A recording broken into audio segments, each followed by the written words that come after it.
The afternoon sky was grey, heavy with clouds as General Amara West drove through the quiet suburban street. To anyone else, she might have looked like an ordinary woman in her early 40s. Calm face, sharp eyes, a strong presence in her military green jacket. But what most people didn't realize was that she was one of the youngest black female generals in the US Army, with direct clearance to the Pentagon. Her car rolled to a stop sign when flashing blue and red lights suddenly lit up behind her. 2 local cops stepped out of their cruiser, smirking as if they had found easy prey. "License and registration," one demanded, knocking on her window with the edge of his flashlight. Amara calmly lowered the glass. "Is there a reason for the stop, officer?" Her voice carried authority, but it only seemed to amuse them. "Step out of the car," the second one said, ignoring her question. "We've had reports of a suspicious vehicle in the area." She hesitated, sensing where this was going. Their tone wasn't about law, it was about power. As she stepped out, one officer whispered to the other, loud enough for her to hear, "Another one who thinks she's special. Let's put her in her place." Before she could respond, cold steel cuffs clicked around her wrists. Amara's eyes narrowed. "You're making a mistake," she said firmly. The taller officer laughed. "Sure, ape, tell whoever you want. Nobody cares." That word cut deeper than the cuffs. Still, Amara did not flinch. She took a slow breath, then tilted her head toward her phone in her jacket pocket. "Good," she said quietly, "because the Pentagon will—" And with that, she prepared to make the call that would end their careers. The officers tightened the cuffs around Amara's wrists, dragging her toward the hood of her car. One smirked while the other chuckled, as if this was some routine power trip they'd pulled 100 times before. "Got yourself a phone, huh?" The taller cop sneered, fishing it from her pocket. He dangled it in front of her face mockingly. "Who you gonna call, your boyfriend?" Amara's jaw clenched, but her voice stayed steady. "No," she said. "I'm calling the Pentagon." The shorter officer burst into laughter. "Pentagon? Lady, you think you're in a movie?" He nudged his partner, shaking his head. "Man, I swear, these people got wild imaginations." They didn't notice the calm authority in her tone, the kind of confidence that only came from years of leading troops into war zones. They didn't realize who was standing in front of them. "Put her in the cruiser," the taller one ordered. "We'll figure out what to charge her with later." But as they shoved her toward the back seat, Amara shifted her cuffed hands just enough to grab the phone still dangling in the officer's grasp. The move was swift, practiced, like she'd done similar maneuvers under worse pressure before. She pressed the emergency speed dial, her voice level but commanding. "This is General Amara West. Patch me through to Pentagon Security Command." The laughter stopped. The officers froze mid-motion, their grins faltering as the words hit them. On the other end of the line, a crisp voice responded instantly. "General West, we have your signal. What's your status?" The taller cop's smirk melted into confusion. The shorter one's hands trembled slightly, and Amara, still cuffed, looked them both in the eyes. "You're about to find out." For the first time, the 2 officers didn't look so sure of themselves. The phone pressed against Amara's ear carried the unmistakable authority of a secured military channel. "General West, confirm your location," the Pentagon operator demanded firmly. "Local highway, precinct jurisdiction 47, Amara answered, her voice steady despite the cuffs biting into her wrists. "I've been unlawfully detained by 2 officers. I need immediate verification and escalation." The taller cop's mouth went dry. He stepped back, glancing at his partner. "She's bluffing," he muttered. "She has to be," but the shorter one wasn't so convinced anymore. His eyes darted between the phone and Amara's calm, unwavering expression. "You think we're stupid?" the tall officer snapped, trying to regain control. He reached out and snatched the phone, barking into it. "Yeah, this is Officer Bradley. Who the hell is this really?" There was a pause. Then the voice on the line turned ice cold.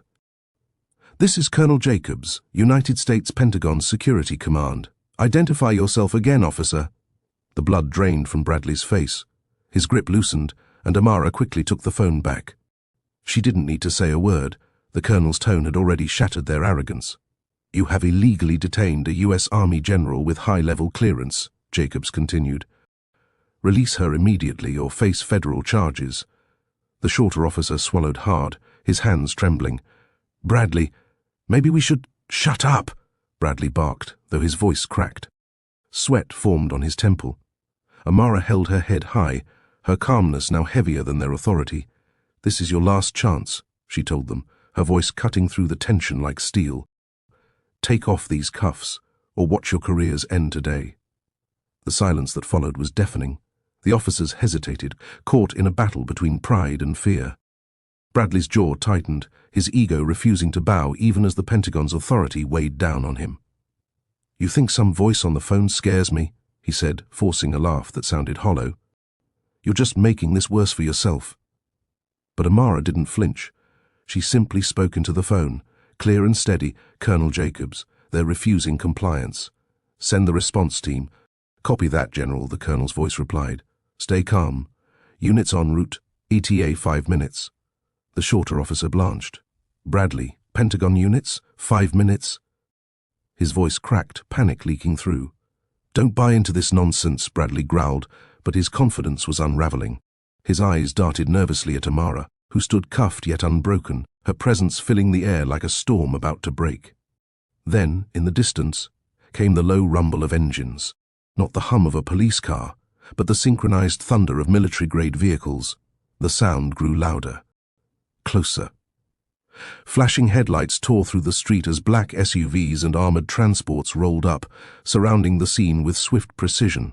Doors flew open, and heavily armed military police poured out, their weapons trained, not on Amara, but on the 2 stunned officers. "Hands where we can see them," one MP barked, his voice commanding. Bradley staggered back, hands twitching. "Wait, this is a misunderstanding." The MPs ignored him, forming a protective barrier around Amara. One quickly unlocked her cuffs with practiced ease, bowing his head respectfully. "General West, ma'am." Amara straightened her wrists, her calm eyes never leaving the 2 officers now paling in fear. "This," she said softly, almost to herself, "is what happens when arrogance blinds duty." The flashing lights from the military convoy lit up the stunned street. Neighbors peeked from behind curtains, phones raised to capture the chaos. Within seconds, the entire block buzzed with whispers. Why was the army here? Who was that woman? The military police tightened their formation. Colonel Jacobs himself stepped out of one of the SUVs, his uniform sharp, his expression stone-hard. He walked directly to Amara and gave a crisp salute. "General West, we responded the moment you called. Are you unharmed?" Amara nodded, her gaze fixed on the 2 trembling officers. "Physically, yes, but their actions crossed every line of protocol." Jacobs turned, his glare locking onto Bradley and his partner. "You 2 have no idea who you just put your hands on." Bradley swallowed hard, still clinging to some shred of authority. She didn't identify herself properly. "We thought she was—" "Enough," Jacobs barked, his voice thundering like gunfire. "A decorated general doesn't owe you an explanation on the side of the road. You were reckless, abusive, and criminally negligent," the shorter officer stammered. "We didn't know." "That's exactly the problem," Amara cut in, her voice sharp yet controlled. "You didn't care to know. You saw my skin color before you saw my humanity. And now you'll answer for it." Gasps rippled through the small crowd gathering nearby. Someone whispered, "She's a general?" And the murmurs grew louder. Phones were already recording, broadcasting the moment live on social media. Jacob stepped closer to the officers, his jaw tight. "You'll be taken into custody immediately pending federal investigation. Local badge or not, no one is above the law." The officers' arrogance had evaporated. Now they stood frozen, surrounded, their careers crumbling by the second. The quiet suburban block had transformed into a stage. Neighbors, passers-by, even a few teenagers on bikes, stood stunned as the truth unfolded. Phones streamed live feeds, and within minutes, comments poured in from across the internet. "Wait, did that cop just cuff a general? She's a black woman? Oh, this is about to go viral. Pentagon units rolling up. This is history." Bradley's bravado had completely drained. He tried to puff out his chest, but the weight of dozens of eyes, cameras, and rifles aimed in his direction broke him. His partner stood trembling, cheeks pale, sweat trickling down his temples. Amara, freed from the cuffs, adjusted her jacket with quiet dignity. The steel marks on her wrists were visible, glowing red under the flashing lights. She raised her chin, not for herself, but for every person watching who had ever been silenced. She turned to the crowd, her voice carrying strong but calm. "This is why accountability matters. No uniform grants the right to abuse. Not theirs, not even mine." We serve the people, we do not rule them. A ripple of applause spread, hesitant at first, then louder, bolder. The phones recorded every second. Colonel Jacobs, standing firmly beside her, leaned in. General, social media already has over 50,000 viewers. This isn't staying local. Good, Amara replied softly, her eyes cut back to the officers. Let their actions be seen in the light they tried to hide from. Bradley's lips quivered. He tried one last desperate excuse. We thought she was lying. How could we have known? Amara's stare silenced him. Because respect should never depend on who someone is. It should begin with how you treat them. The crowd roared in agreement, the officers shrinking smaller with every cheer. By the time the officers were escorted to the side of the street, the live streams had exploded. Local news vans screeched onto the block, reporters tumbling out with microphones ready. Drones hovered overhead, capturing wide shots of the military vehicles surrounding two handcuffed cops. General West, can you give us a statement? A journalist called out, shoving forward. Amara didn't flinch. Her gaze remained steady, her voice clear. Tonight proves something very simple. Power abused is power lost. Those who swore to protect instead chose to humiliate. But justice doesn't bend for arrogance, it corrects it. Her words hit the microphones and instantly spread. Within seconds, hashtags blazed across social platforms, and General West, and Justice in Uniform, Accountability Now. Bradley, now restrained by MPs, tried to shout over the noise. This is being blown out of proportion. She resisted. The shorter officer cut him off with a broken whisper. Stop, Bradley. It's over. His shoulders slumped, defeat written across his face. Jacob stepped forward, addressing the cameras with military precision. The Pentagon takes this matter seriously. An investigation is already underway. No officer, local or federal, is above accountability. The crowd erupted in cheers, reporters firing more questions, but Amara simply raised her hand, silencing the noise with a quiet dignity no microphone could enhance. I did not call for vengeance, she said evenly. I called for truth, and truth is what will dismantle corruption, no matter the badge or rank it hides behind. The officers' heads bowed in shame, their names already trending online, their careers, once untouchable in their own minds, were now unraveling live before millions. And Amara knew this was only the beginning.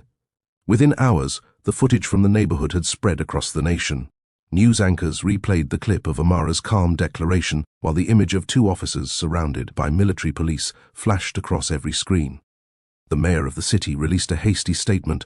We are shocked by the incident and will cooperate fully with federal authorities. But the words felt hollow compared to the raw video people had already seen. In precinct halls, officers whispered nervously. If a general could be cuffed and humiliated on camera, what chance did anyone else have? The truth was undeniable. This wasn't just a mistake. It was a mirror reflecting systemic arrogance. Bradley sat in an interrogation room, stripped of his badge and gun, his face pale under the fluorescent lights. I didn't know, he muttered, over and over. But the recordings played on a loop in front of investigators. His own words, "Sure, ape, tell whoever you want," echoed like a death sentence to his career. His partner, quieter and broken, signed his statement with trembling hands. We thought she was just... We didn't. But excuses no longer mattered. Meanwhile, Amara stood in a Pentagon conference room, her uniform pressed, her posture unshaken. Generals and officials surrounded her, some with outrage, others with pride. You handled it with restraint, one senior general said. That call prevented a tragedy. Amara nodded. Restraint shouldn't be mistaken for weakness, but silence in the face of abuse is unacceptable. I won't let this be swept away. The Pentagon agreed. Official investigations launched, charges mounted, the world watched, and across the nation, ordinary people found hope in one truth: the arrogant could fall and the powerful could still be held accountable. The morning after the incident, headlines dominated every major outlet. General humiliated by local cops. Pentagon responds swiftly. Arrogance in uniform. Viral video sparks nationwide debate. Talk shows played the clip of Amara, standing tall with cuffed wrists, her voice steady as she declared, "Respect should never depend on who someone is." The image struck like lightning, shared in classrooms, offices and living rooms. Protests formed outside the police station by noon. Signs waved in the air, justice for all, no one above the law, and accountability now. Inside the station, chaos reigned. Officers avoided eye contact, reporters swarmed the lobby, and city officials scrambled in damage control. Bradley, still clinging to denial, shouted in his holding cell, "They can't do this. I've been on the force 15 years." But no one was listening. His words no longer mattered. The world had seen too much. Amara, meanwhile, stood at a Pentagon press briefing. Cameras clicked furiously as she addressed the nation. "This is not about me. It is about a culture that allowed arrogance to override duty. My rank does not make me worthy of respect. My humanity does. And that should have been enough." Her words silenced the room. Reporters, hardened by years of politics, found themselves leaning forward, captivated. A single question rose from the crowd. "General West, what should happen to the officers involved?" Amara met the gaze of the cameras without blinking. "That is for the law to decide. But what must happen for us all is reform, training, a shift in culture, so that no citizen, general or otherwise, has to make a Pentagon call just to be treated with dignity." The nation listened and believed. Weeks later, the fallout was complete. Officer Bradley and his partner were formally dismissed, facing federal charges of unlawful detention, civil rights violations, and misconduct under color of law. Their names, once buried in the shadows of local authority, were now etched into history as symbols of abuse and downfall. The police chief resigned under pressure, citing a failure of leadership. The precinct underwent a full federal review. Training protocols were rewritten, and for the first time in decades, oversight committees with real power were established. But for Amara, victory wasn't about punishment, it was about proof. Proof that truth, when brought into the light, had the power to dismantle even the strongest walls of arrogance. She stood in front of a packed auditorium at a leadership conference, invited as the keynote speaker. Veterans, activists, students, and fellow officers filled the hall. Cameras broadcasted live to millions. Amara began simply, "They thought handcuffs could silence me." Instead, those cuffs became the evidence that broke them. The crowd leaned forward, hanging on every word. She paused, her eyes scanning the room. Respect must never be conditional. Authority must never be an excuse for humiliation. If we forget that, then the uniform means nothing. Thunderous applause erupted, echoing through the hall. Some stood with tears in their eyes, others with clenched fists of solidarity. Later that night, Amara walked quietly outside, the air cool against her skin. She thought of the moment the cuffs clicked shut, and how close arrogance had come to crushing dignity. But now, the world had seen, and change had begun. Her phone buzzed, another message from the Pentagon, this time not for crisis but for praise. General Amara West smiled. Their careers had ended, but her mission had only just begun.